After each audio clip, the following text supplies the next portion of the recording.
What's up, beautiful people? How are you guys doing today? Welcome back to my channel. I feel like I haven't done an intro in so long, and I know we have a couple of new followers. So today I feel like I have the time and the energy. So let me do a proper introduction for you guys. My name is Bemi Badmus. Yes, I am a wife, a mother of one adorable, beautiful toddler. I am a content creator. I also have a 9 to 5 job that I work. This side of YouTube, I create content on motherhood, my life as a mom, parenting, relationships with my husband, with my family, with my friends, lifestyle, faith with God, my relationship with God, and pretty much a little bit of this and a little bit of that and a little bit of everything that's happening around the world. That's what we do on this side of YouTube. So welcome. If you're new here, it's good to have you here. Today, guys, is a sit down chit chat video. I love to do one of this. And today we're just going to be talking about the Ekweremadu family saga with everything that's been happening. And because we talk about like parenting and motherhood and things like that, I just felt it's a great topic to come and talk with you guys and just share, a different perspective that I have on this case, contrary to what you might have been seeing online and things like that. So if you're very interested, just keep watching.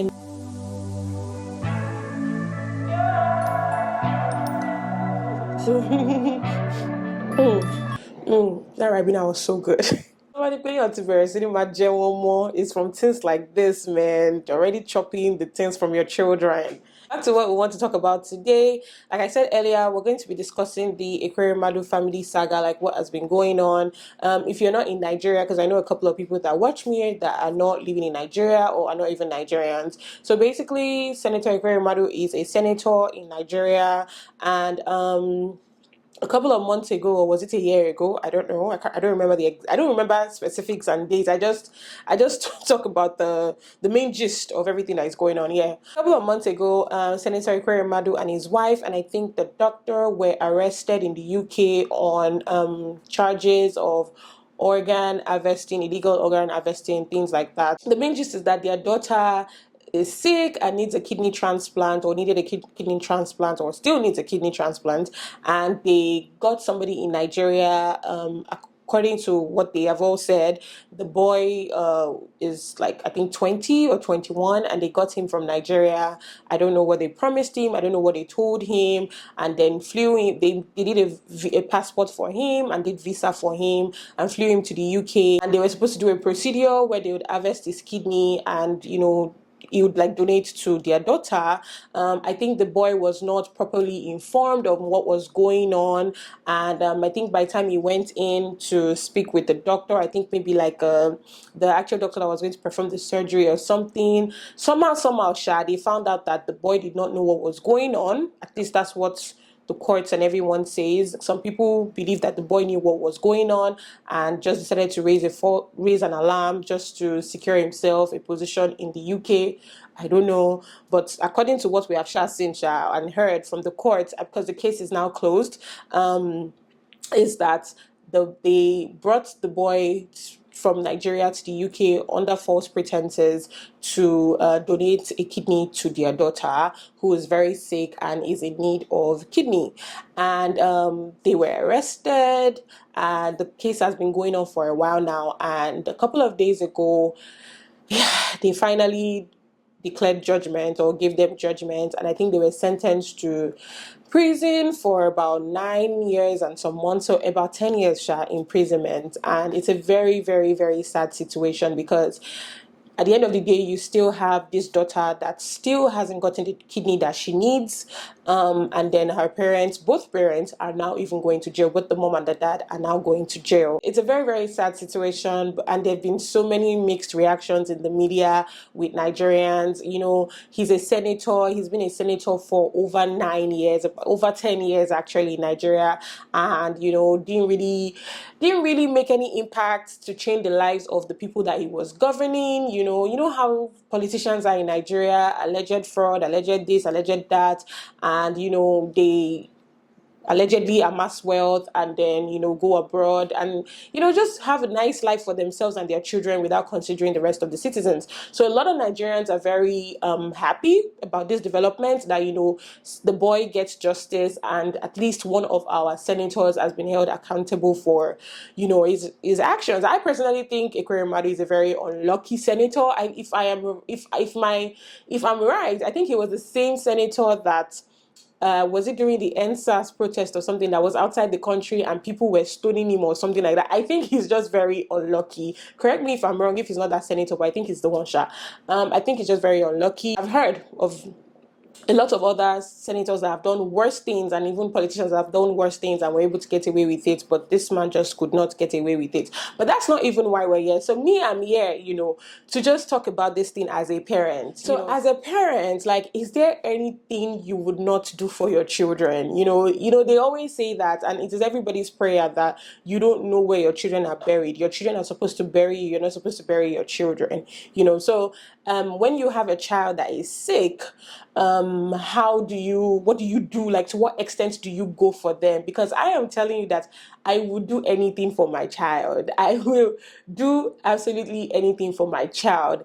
Anything being that anything within the confines of the law. Because first off, the way I was raised, I was not raised in a way that I would intentionally break rules, especially rules that would have adverse effects on another person. So it's like this transplanting thing they were about to do. What if they successfully did this and the boy that they picked up on the street actually died? Like that would have just been it, So I would, like I'm saying, like, I would do anything for my child. And I feel like a lot of people, even you guys watching me here, would go the extra mile for your children.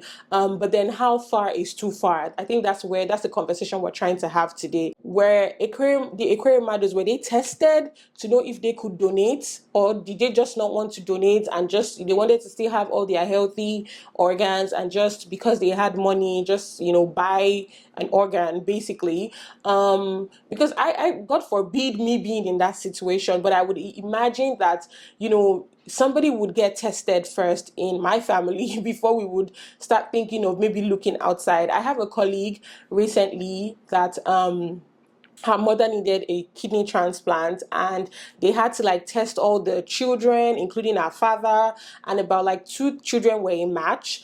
And that my colleague is an older sibling, and she has 4 children. She's had 4 children, and I think the other sibling that was a match just got married and did not have kids. So my colleague was like, you know what, I'm gonna go, I'm gonna donate for my mom, because I'm done having kids, I'm going to do this, and things like that. And I was really scared for her. I was always calling her, and I even kept her in my prayers. And thankfully, at the end of the day, they actually did not need the kidney transplant. They had even traveled, they had gotten there, and then somehow there's nothing God cannot do. Things were reversed, So I'm just thinking that how far is too far, for that you can do for your children or for your family. Me, I'm even talking from the point of view of children, So in as much as I feel like everybody is blaming the Ekweremadus for doing this thing, which I absolutely do not support, I just feel like they're also parents that were just trying to do what was best, or what they thought was best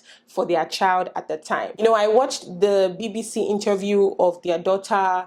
She was pretty much blaming herself. She said that she felt like, her parents got into this situation because of her. Because obviously there's nothing that your parents would not want to do for you. They would want to do everything for you, to keep you safe, to keep you alive. Like, God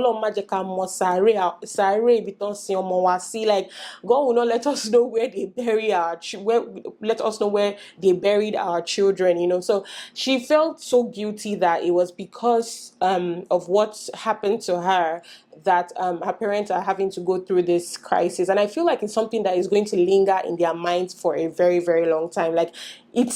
I don't see them getting out of it anytime soon. What I mean by getting out of it is emotionally, even her siblings, it's had a total damage on their lives. And I think that's what they were trying to avoid in the first place. They were trying to avoid, having dampening effects on their family. And watching the BBC interview further, they asked the lady that did she know that the boy in question was a stranger, or was she also told that it was a cousin, because that's how they packaged the boy, that it was a cousin from the village or something like that. And then her lawyer, because her lawyer was in the interview, and he said she shouldn't answer that question. So I know they're being very careful also, but there are allegations that she knew, that her parents were shopping for organs for her.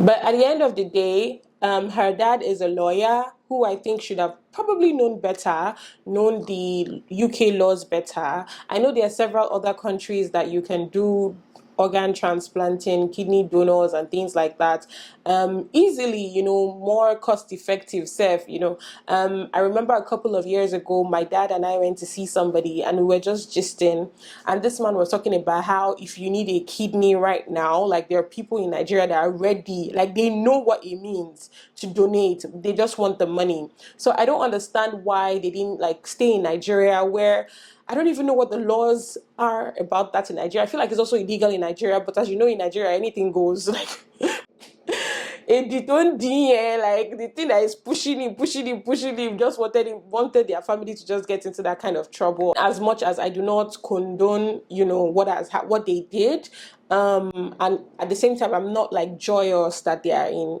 they've been sent to jail, because at the end of the day, the child that they're trying to do everything for has still not gotten what she needs to be better. So is she now on the donor list?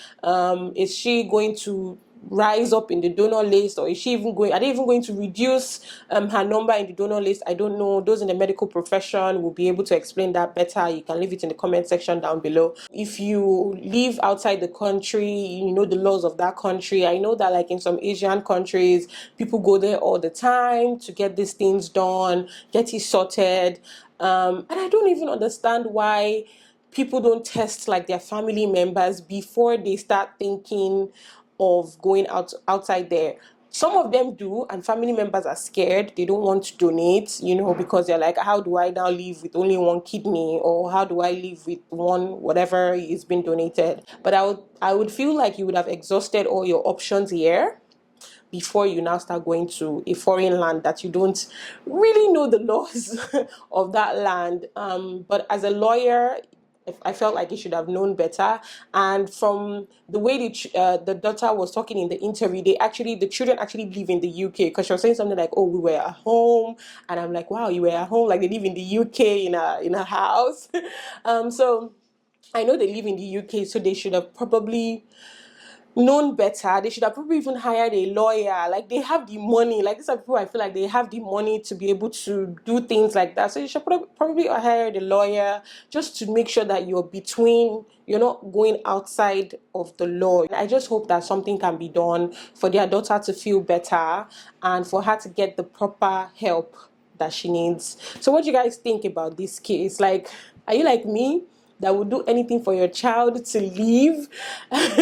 Would you do anything for your child to live? When you watch all these movies and they say, oh, pick between your child and your husband, or pick, like, see, I don't, that's even a very terrible scenario that I don't even want to think about, but then when you're faced between the devil and the deep blue sea, what then do you do at that point in time when you have a very sickly child and you want to do everything in your power to take care of them, everything that does not involve going outside the laws of that land, you don't want to do anything that will now make things worse. Like this family has kind of made things worse for themselves, and as they've made things worse now, it's like there's nobody even helping the child on the outside. I would have even thought that it would have been better if they gave like the husband and wife like I know I've heard of a couple of cases in the US where they do the different sentencing. So maybe like the wife gets like 5 years, and then she does her 5 years so she can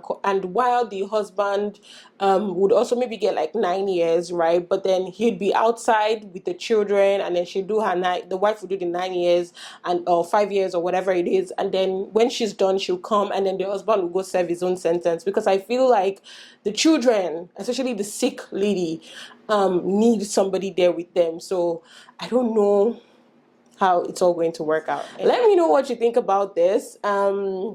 How far is too far for you to go for your child? I really want to know. Thank you guys so much for watching, and I'll definitely see you guys in the next one. Bye, guys.